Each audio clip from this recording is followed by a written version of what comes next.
Investors. Selamat siang dan selamat hari Selasa. Semoga hari kalian menyenangkan dan berjumpa lagi di IM Daily News.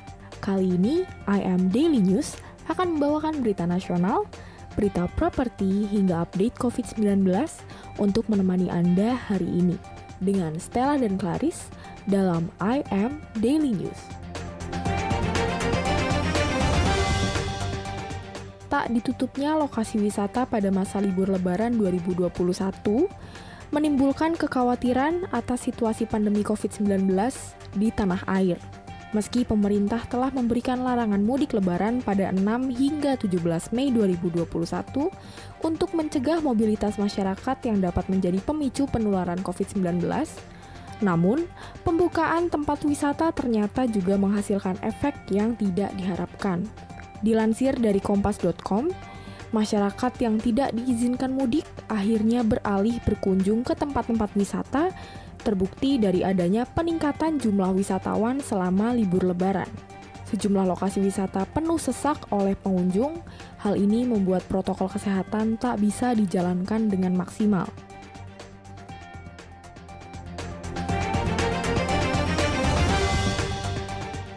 Epidemiolog dari Griffith University Australia, Diki Budiman mengatakan Indonesia masih belum belajar dari upaya pengendalian pandemi saat Lebaran tahun lalu. Ia mengatakan pasca Idul Fitri 2020 terjadi peningkatan kasus harian mencapai 93% dan angka kematian mingguan juga meningkat sampai 66%. Menurut Diki, ancaman COVID-19 pada tahun ini jauh lebih besar ketimbang tahun lalu, terutama dengan adanya penyebaran varian baru virus corona yang lebih cepat menular. Menanggapi keramaian wisatawan di sejumlah tempat saat libur Lebaran baru-baru ini, Diki mengatakan pemerintah harus mencegah terjadinya perburukan situasi pandemi COVID-19 dengan melakukan tindakan tegas, yakni menutup semua tempat wisata. Dia menyebutkan, jika pengelola tempat wisata tidak mampu melakukan screening terhadap calon wisatawan, maka tempat wisata seharusnya tidak diberi izin beroperasi. Beralih ke berita selanjutnya. Berita selanjutnya datang dari sektor properti dan masih ada kaitannya dengan mudik Lebaran 2021 kemarin. PT Jasa Marga Tbk mencatat 95.477 kendaraan menuju Jakarta pada H+1 Hari Raya Idul Fitri 1442 Hijriah atau Sabtu 15 Mei 2021. Dilansir dari kompas.com, angka lalu lintas kendaraan menuju Jakarta tersebut menurun 25,5% dari lalu lintas normal yang biasanya mencapai 128.126 kendaraan. Untuk distribusi lalu lintas yang berasal dari ketiga arah itu, 30,1% diantaranya dari arah timur, 32,4% dari arah barat, dan 37,5% dari arah selatan.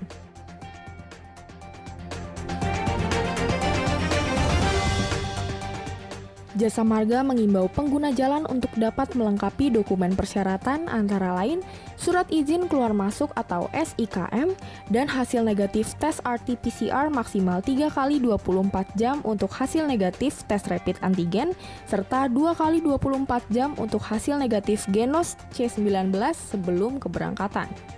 Pengguna jalan yang dimaksud adalah pelaku perjalanan dalam negeri atau PPDN. Nah, untuk berita selanjutnya akan dibawakan oleh rekan saya Clarice dalam IM International News. Hello everyone, welcome back to another episode of the Daily News. I'm Clarice and I'm your host for today's international news.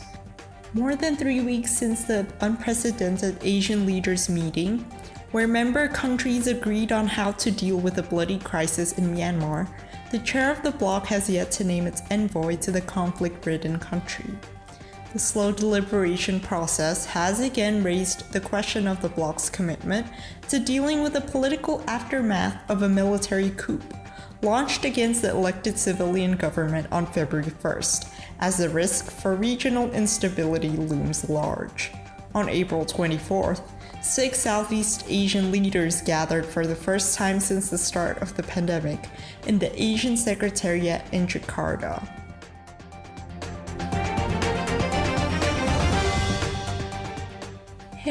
Scoville in the nether regions is more common among men than you think. Between waxing and shaving, many prefer the latter, but they often end up with nicks and cuts, making it a painful affair. This was what one of the co-founders of Bovum faced when he shaved down there with a razor, which sparked the idea to create Asia's first and only manscaping brand. There was simply a lack of the right tools for the job, especially in Asia, with more than 50% of males trimming and grooming regularly.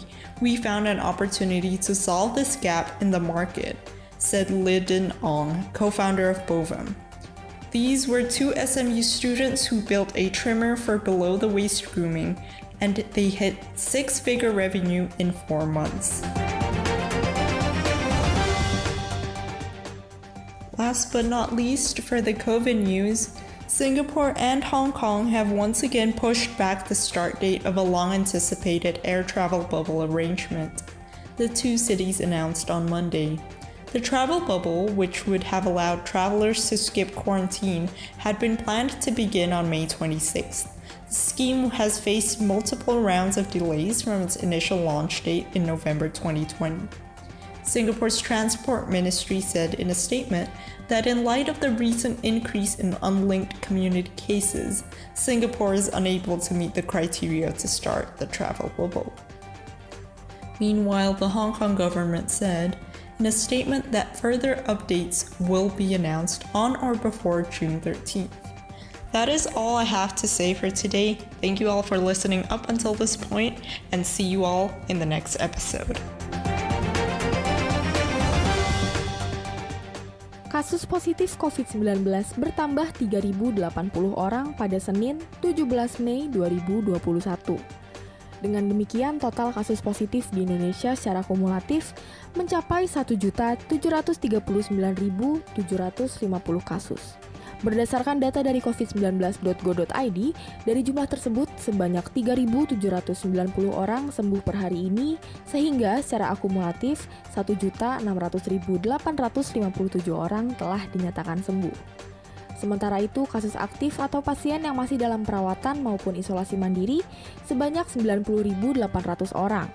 Jumlah ini berkurang 836 orang dari data sehari sebelumnya. Sehingga jika diakumulasikan, kasus aktif di Indonesia saat ini hanya tersisa 5,2% dan sebanyak 92% orang telah sembuh dari total kasus keseluruhan.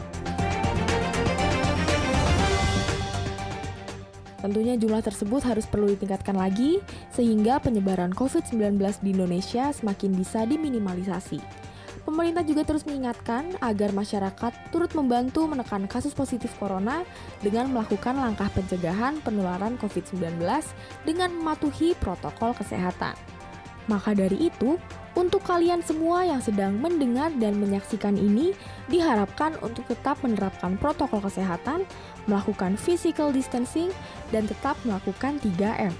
Mencuci tangan, menjaga jarak, dan memakai masker. Jangan lupa untuk taat vaksinasi COVID-19 dan dianjurkan untuk tetap stay at home. Stay safe and stay healthy. Sampai jumpa di I Am Daily News berikutnya. Salam I Am Community, I Am Smart, I Am Capable.